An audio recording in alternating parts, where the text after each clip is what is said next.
Good morning दोस्तों। दर्शन चौपाल के YouTube platform पर आप सभी का एक बार फिर स्वागत है। वैसे तो हम विभिन्न तत्वों पर बात कर चुके हैं, चाहे वो समाज से जुड़ी हुई हो या व्यक्तिगत जीवन से, व्यवहारिक जीवन से, या अन्य कोई ऐसे विषय जिन पर चर्चा हुई हो। तो बहुत सारे विषयों पर बात भी हुई है। आज मैं सोच रहा हूँ कि एक ऐसे विषय पर बात करें जिसको ना ही आध्यात्म के तौर पर कोई आध्यात्मिक गुरु या फिर धर्म गुरु शायद ही इन विषयों पर बहुत बात करते हो।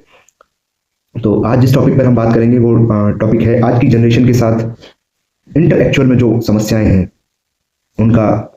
एक दूसरे से जुड़ा होना या जुड़ने के बाद की परिस्थितियों में टकराव होना, इन विषयों पर बात करेंगे।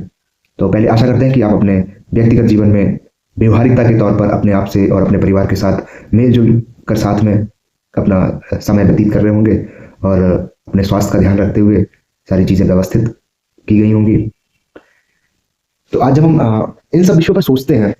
कि जीवन की मूल सच्चाई क्या हो सकती है, तो चाहे वो व्यक्ति पढ़ने वाला हो, चाहे वो व्यक्ति व्यावहारिक जीवन का हो, चाहे वो व्यक्ति ऐसे किसी स्टेज का हो जहां पर उसे लगता है कि मेरा एक व्यक्ति होना, व्यक्ति का संबंध यहाँ सिर्फ पुरुष ही नहीं है, व्यक्ति का संबंध होना पुरुष या महिला दोनों चीजों से, कि मेरा व्यक्ति होना क्या मेरे लिए ये सही है या नहीं है। तो आध्यात्म की चर्चा में एक विषय है जो शायद ही किसी यूनिवर्सिटी में पढ़ाया जाता हो या किसी संस्थान में इस पर चर्चा की जाती हो। आज की जनरेशन में जो एक चीज देखने को मिल रही है, किसी भी व्यक्ति का,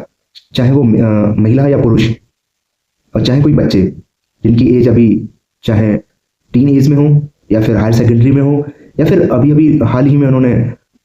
स्नातक की पढ़ाई में योगदान दिया हो, ऐसे बच्चे जब अपना साथ किसी और से जोड़ने का प्रयास करते हैं या किसी और के साथ उनका एक इंटरएक्चुअल रिलेशन अटैचमेंट हो जाता है और अटैचमेंट होने के बाद में उन्हें एक महसूस होता है कि एक साल बाद या कुछ समय बाद उनके रिश्ते में वो मजबूती नहीं रहती है जो रिश्ता उनके द्वारा कायम किया गया था उस समय जब वो स्टार्टिंग या इस फेज में थे कि मैं जिस चीज को हायर कर रहा हूं वो मेरे लिए शायद जीवन पर्यंत महत्वपूर्ण रहेगी। लेकिन समय बीतने के साथ साथ चीजें कब बिगड़ना शुरू हो जाती हैं या चीजें कब बिगड़ के ऐसी स्टेज में आ जाती हैं कि एक दूसरे पर व्यवहारिक तौर पर, मानसिक तौर पर और शारीरिक तौर पर तीनों तरीके से वो हमारे लिए घातक हो जाती हैं। अगर हम इन बातों को किसी धर्म गुरु से पूछते हैं कि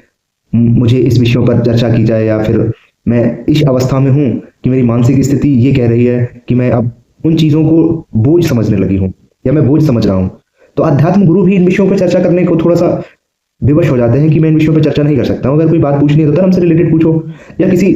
प्रोफेसर से या किसी यूनिवर्सिटी में जब हम इन विषयों पर बात करते हैं और इन प्रश्नों को पूछने का प्रयास करते हैं तो यूनिवर्सिटी में भी कह देते हैं कि हमारे आउट ऑफ सिलेबस है या हमारे विषयों का हिस्सा नहीं है, तो हम इन पर चर्चा ही नहीं करते हैं। इसी सब चीजों को देखते हुए आज की जो युवा जनरेशन है या युवा पीढ़ी है वो मन ही मन अपने आप में ही विचलित रहती है। परेशानी का कारण किसे बताए ये सोच के अपने आप को दोष करार हमेशा रखती है कि शायद मेरे द्वारा जो निर्णय लिया गया था वो गलत है। आपका निर्णय गलत नहीं है, आपके द्वारा जो विचार किसी के लिए उत्पन्न हुए हैं वो गलत नहीं है। पहले ये व्यक्ति से व्यक्ति को जुड़ने का जो नजरिया है आपका, बस वो पता होना चाहिए कि मेरा किसी व्यक्ति के साथ जो अटैचमेंट हुआ है या जो जुड़ा हुआ है वो किस कारण हुआ है। आपका अगर किसी व्यक्ति से जुड़ना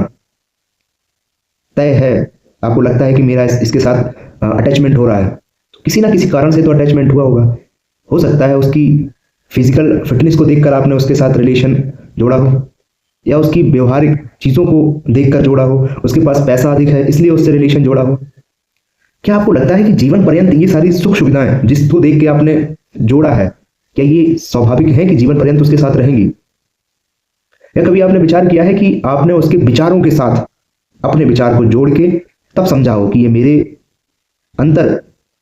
जो विचार हैं वही उसके अंतर विचार हैं, इनमें किसी भी प्रकार की द्वैसत्व नहीं है।